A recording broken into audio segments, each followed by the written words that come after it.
What's good, everybody? So, GlaveKio is back at it again, telling us why Genshin Impact's filler patches are getting worse. If you haven't already seen, I've already made a video about the differences between Kuro and Wua filler patches, which is kind of cool. So if you haven't seen it yet, maybe go check it out. Let me go check it out real quick. But we're gonna look today and see what Glaive has to say about Genshin's filler patches. I'm live every single day on Twitch, TV Cabinetz. My link is in the pinned comment. Come say hi. My chat is really nice. Look at them all. Look at all these chatters. Look at all these gooners. They're lovely people. Come say hi, and I'll see you soon. All right, let's see what Glaive has to say. Impact drops yet another dry filler patch. The debate resurfaces like clockwork. Some players claim that they love these dry filler patches, say they need them. Their logic? It gives me time to catch up. They use this downtime to clear story quests That's always the worst thing. I love filler patches. I love having these really bad mini games because I can get a bunch of Astra and not have to pull for characters. I like not having fun.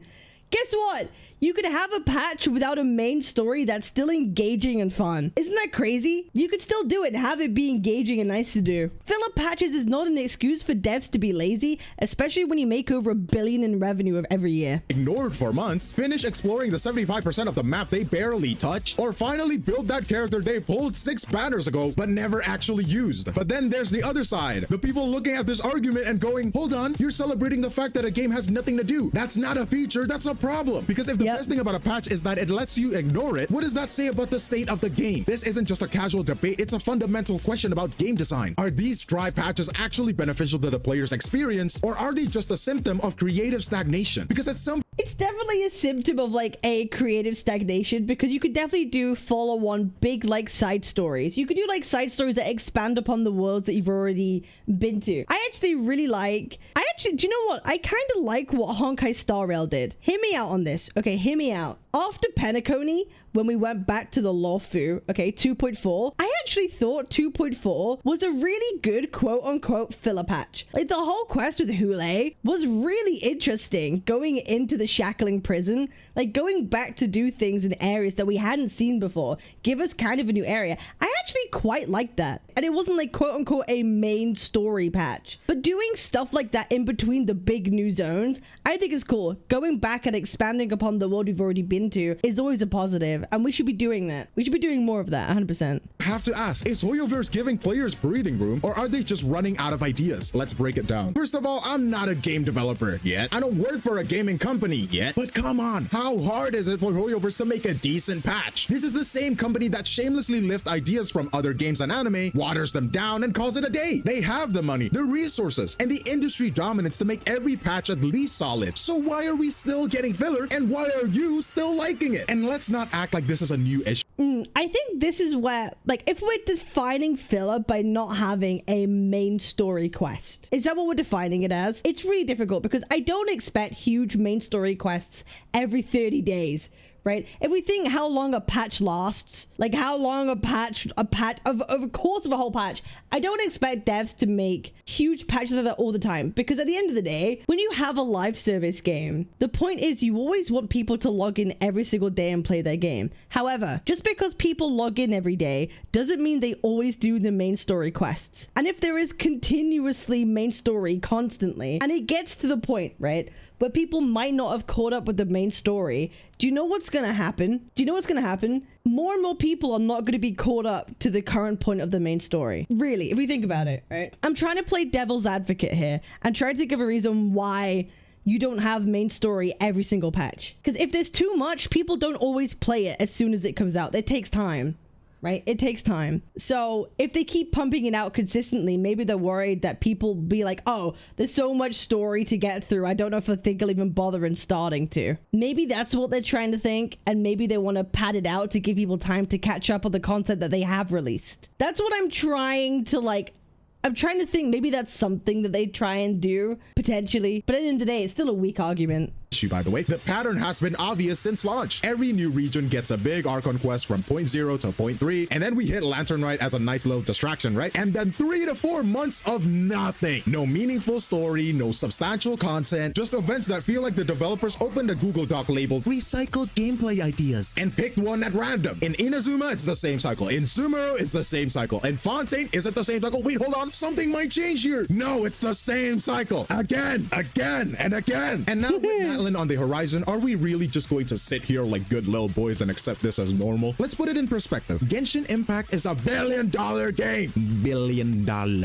They have the kind of money that they make a shit ton of money every year. It's insane the amount of money they've made. Let them obliterate the concept of filler patches entirely. Yet here we are acting like it's reasonable for them to stretch out content just to keep players engaged. Yeah, that's what they would do.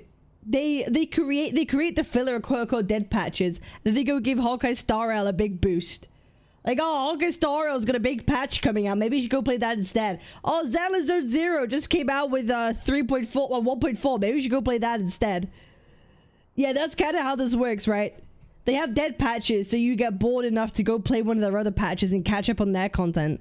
That's the Hoyo life cycle, man. That is the Hoyo life cycle. Confused. At what point do we stop treating this as inevitable and start holding them accountable for it? But let's get something straight. Filler patches aren't just a minor inconvenience. They actively harm the game. People say, oh, it gives us time to catch up. No, that's just coping. These updates aren't designed to respect your time. They're designed to waste it. Filler patches recycle old content and stall the narrative. Instead of meaningful additions, we get rerun events, time-gated fetch quests, and lore drops that barely add anything. Imagine if your favorite anime just stopped progressing the plot for months. Would you call that good writing? No! Then why do we let Hoyo...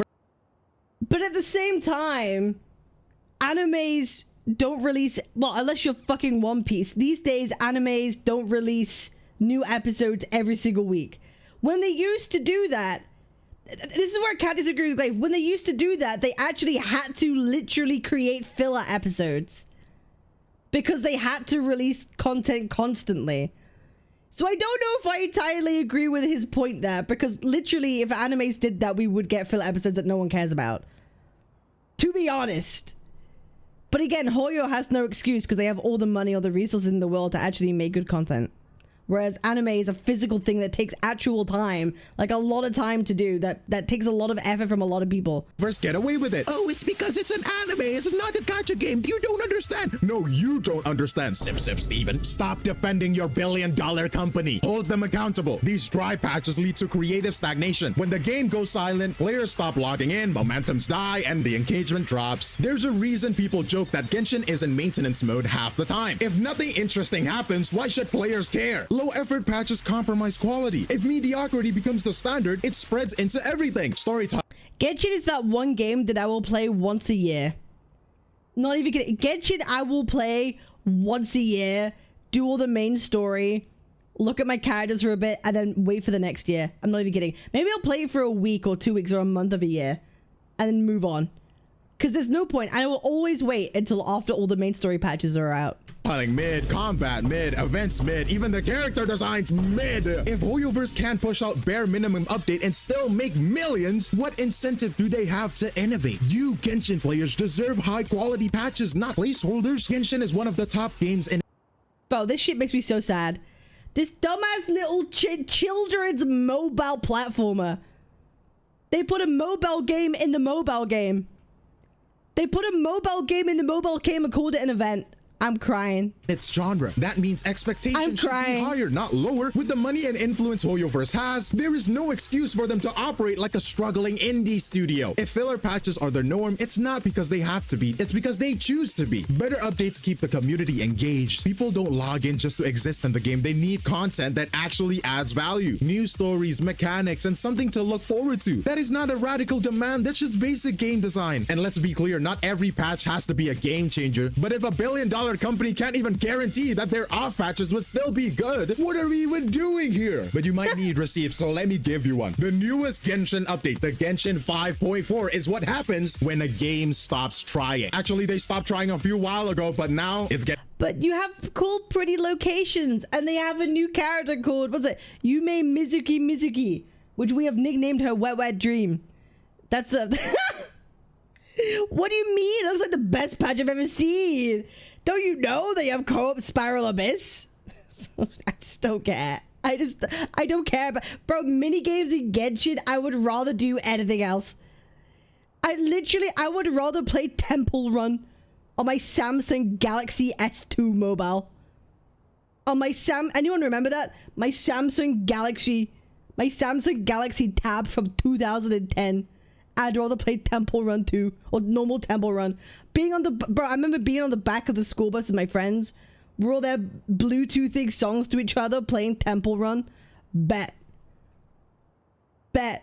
Playing Fruit Ninja on the iPhone 1, on the iPhone 3G. Crazy days. Bro, those are the days, man. Playing Cut the Rope on the iPhone 3G. Oh my god, you felt like royalty. Oh my god, you felt like actual royalty. Oh my god, I'm getting old. Getting up again. Characters Yume Mizuki is immediately getting dumped into the standard banner, the patch after this one, which is basically Hoyoverse admitting that, yeah, she's not worth pulling. And who the hell is even Sijuini, bro? Who actually want her, bro? Come on. The only good unit this patch, a rerun character, Furina. But hey, what about the events though? Hours worth of Yap Fest, and then a PNG of Aether or Lumine taking a bath with some Inazuma characters. Yay! A PNG, so happy. A TCG update that nobody asked for. Does anyone like the TCG? Does anyone actually enjoy TCG? Does anyone enjoy the? I don't. I never cared for Genshin TCG. I've played it a couple times. I don't even care. Yes, I like it. And your name is called Genshin Will Never. Psych. Oh, okay, never mind. I got baited. In CN it's popular. I think it's like CN they like card games. They like card games. UOL features that should have existed 4 years ago. This is an innovation, it's housekeeping. So what do you do after finishing all the quote-unquote content? You log in daily and do your dailies. Yep, isn't that exciting? Only in Genshin, where they are still making the savior of nation run food deliveries. That's right, the same protagonist who has fought gods, saved civilization in Liyue, and defied fate itself by fighting the god of Inazuma is being asked to do insignificant and uninspiring fetch quests. What are we doing? And let's also talk about— I feel like Glaive's gonna burst out his vocal cords. Bro. Bro, I've spoken to Glaive a lot of times in VC, man. He sounds so different. He's so much different in VC. Do you know what Glaive does? Glaive will join a group VC and he will mute for like half an hour. Like, he's literally bro, he will dead ass just mute for a whole half an hour in VCs, bro. He's so quiet. about how painful it is to play your game daily. Genshin, your dailies take so long compared to other games. It's insane. In HSR, you can just spend your energy and be done with your dailies. In Zelda Zone Zero, you can just scratch a card, go coffee, spend your energy, and then be done with your dailies. In Wuthering Waves, you can also do the same thing. So why can't you do the same thing, Genshin? God, why does it have to be commission quests? 4 of them. This patch isn't just dry.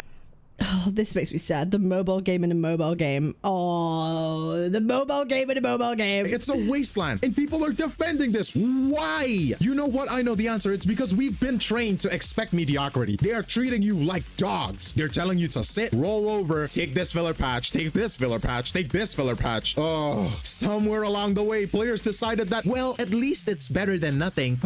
It's not good enough, and Hoyoverse knows it. At some point, we have to stop excusing laziness and start demanding better, because if we don't, this is the future of. But the problem is, Glaive, we've been doing that for a long time. Yeah, the problem is we've been demanding better for let me look at my watch. Years. Yeah, we've been trying to demand better for years, and you know what? We got nothing. We got nothing. So yeah, we've all kind of given up now and hoping they're not gonna do it. They're not gonna do it. So I think it's time to pack it up, to be honest. Genshin, empty patches, recycled content, and a dev team that gets away with doing the bare minimum while still making billions of doubloons. And I don't know about you, but I expect better than that. All right, let's talk about Wuthering Waves 2.1. Some people might look at this patch and go, well, it's just another dry filler patch like Genshin. And to that I say, are we actually playing the same game? Look, is 2.1 a perfect update? No, but it is far from dry. First of all, fishing. And before you roll your eyes, it's actually fun. Somehow they took one of the most overused filler mechanics in gaming and made it satisfying. It's a relaxing side activity that doesn't feel like a waste of time, even though it probably is. Honestly, 10 out of 10. Would abandon every Hoyoverse game for this. Also, it gives you cool rewards. Oh my god. And then we got the new zones like the Riccioli Islands or the underground vaults. Those give players a fresh world to explore. It's not just some empty land thrown in for the sake of content padding. It actually adds and it's a permanent place you can go back to. the exploration loop. The combat updates, look, I'm not gonna lie, the new hologram boss is a menace, the kind that makes you reconsider your life choices mid-fight. Do I hate the off-screen mechanics? Absolutely. Do I also respect the challenge? Yes. It forces you to step up your game, and I'd rather take that than another mindless damage sponge, okay? Now let's be real, Whimpering Waste is a weak spot. It's not bad, but compared to the roguelike mode like we had before, it feels like a downgrade. If this mode has the punch of the Somnium Labyrinth thing, it would have had a home run. But hey, it has a lot of— I don't know what he means by that. I thought the Somnium Labyrinth was incredibly boring. The only interesting thing about that was the Dreamlink mechanic. I don't know what he means by that. Okay, interesting. potential, so let Kuro Games cook. Moving on, we have PV. I don't care if you pulled for her or not, this character is a 10 out of 10. Flashy, fluid, and she hits like a truck. Or at least she looks like she hits like a truck. She's one of those rare characters that feel good to play, even if she wasn't meta breaking. If you like Frieren the anime, she attacks like Frieren. She's like Soul Truck, Soul Truck, Soul Truck. It's awesome. But also, Wuthering Waves knows how to make their characters exciting while not completely breaking the meta balance. And then we got the QOL upgrades. Echo loadouts finally out. Bro, Genshin could never. Echo loadouts? Genshin could never. After 4 years, we finally got— wait, oh, wrong game, sorry, man. And of course, the music is still fantastic. If you ever call yourself humming a game's main theme like the Arena Seats of music in the shower, that's how you know the OST is solid. I'm not gonna comment. And I've been doing a lot of that, honestly. So does 2.1 have flaws? Yes. Ray tracing, pretty mid. And it's locked behind a high-end GPUs, which is, I guess it's kind of normal. Also, there's no wings in the 1.0 zones, which feels like a cruel joke at this point. Going back to the old air— do you know what I want? I want glider aesthetics. Give us new glider colors. Give us— oh my god, imagine if— oh. Do you know what's gonna suck? If like in 3.0 we don't have wings. The problem is now with Wuwa, they're gonna have to give us wings for everywhere. They can't take wings away from us. The problem is they can't take it away from us now that we have it. And I need to give like wing appearance upgrades or glider upgrades.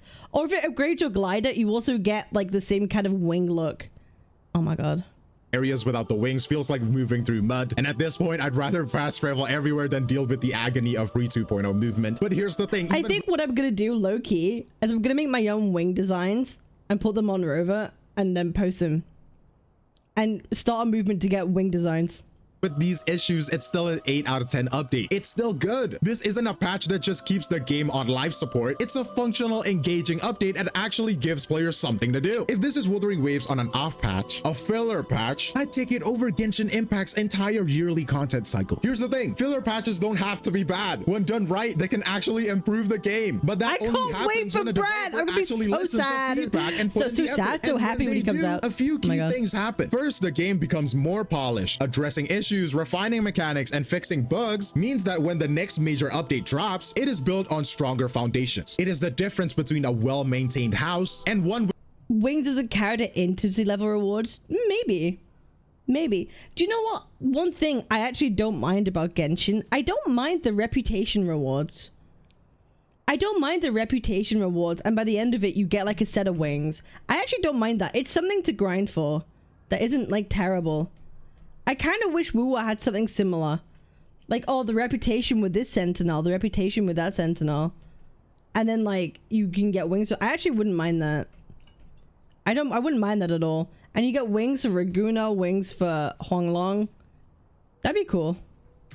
With a leaking roof and questionable wiring. One will last, the other's a disaster waiting to happen. Second of all, players actually feel valued. It's not rocket science when devs acknowledge feedback and act on it. Players trust them more. That trust turns into higher engagement, better retention, and positive word of mouth. You know, the bare minimum for a healthy live service game. Maybe you can get a St. Tontus in Genshin soon. Well, maybe not soon, but one day we can hope. Third, a good filler keeps the community engaged. Not every patch has to reinvent the wheel, but meaningful side content, fun events, quality of life improvements, actual substance keeps players logging in. Instead of treating the game like an on again, off again relationship, you don't want your player base to feel like they're enduring patches instead of enjoying them. And finally, it builds reputation for responsiveness. When people see their feedback turning into real changes, they stop assuming developers are just milking the game dry. Wuthering Waves has already shown that you can deliver downtime patches without making them feel like dead air. The question is, why isn't Hoyoverse doing the same thing? At the end of the day, a good filler patch isn't just a placeholder, it's an investment in the game's longevity. But if developers treat it like a throwaway update, that's exactly what it becomes. We have to stop pretending that mediocrity is acceptable just because it's familiar. If a smaller company like Kuro Games can deliver meaningful filler patches with new characters, new mechanics, and actual quality of life improvements, then there is zero excuse for a bit.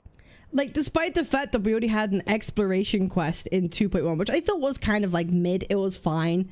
Like, it was totally fine. It wasn't amazing. It was okay. We still got a lot of other things to do and content that's coming out. So I'm not entirely mad. I think, honestly, 2.1 is going to struggle the most in the second half. Can I be honest? I think 2.1, the second half, we're going to struggle. Because I think this, we've still got 2 weeks left. We've still got 2 weeks, and I feel it's going to drag. I have a really bad feeling in my gut that by the end of 2.1, we're all going to be like, yeah, we're ready for 2.2 now. Yeah, we're ready for 2.2 because, bro, we still got 2 weeks left on this first half. I'm going to be honest. It ain't looking good for the second half of 2.1. Yes, we have Brent. That's going to be fun. That's going to be really fun. But in terms of content, ooh. I don't know, man. I don't know. It's gonna be a bit of a problem. Billion-dollar company like Hoyoverse to keep serving up dry, uninspired content and expecting people to be grateful. Hoyoverse is a company with the resources, the talent, and the infrastructure to push out updates that actually matter. But instead, they're serving us the same reheated leftovers, and people are lining up to defend it. At some point, you have to ask yourself, are you genuinely satisfied with what you're getting, or have you just been conditioned to expect less? I've said this millions of times already. Live service games thrive on engagement, players having reason to log in beyond just maintaining their daily streak. But when patches start to feel like obligations instead of experiences, that's a problem. And the most frustrating part, it's not that Hoyoverse can't do better, it's that they choose not to. Because here's the truth, you shouldn't have to lower your standards just because you're used to disappointment. Expect more, demand bigger, because if we don't, nothing changes. What another great Glaive Keo video. I'm giving this a big fat like. Always appreciate him, even though he said I was mid on his last video. Even though he did that, I appreciate y'all. Remember to give this video a like, comment, and a subscribe if you haven't yet. I appreciate y'all. I'm live every single day. Links in the pinned comment. I'll see y'all on the next one. Peace.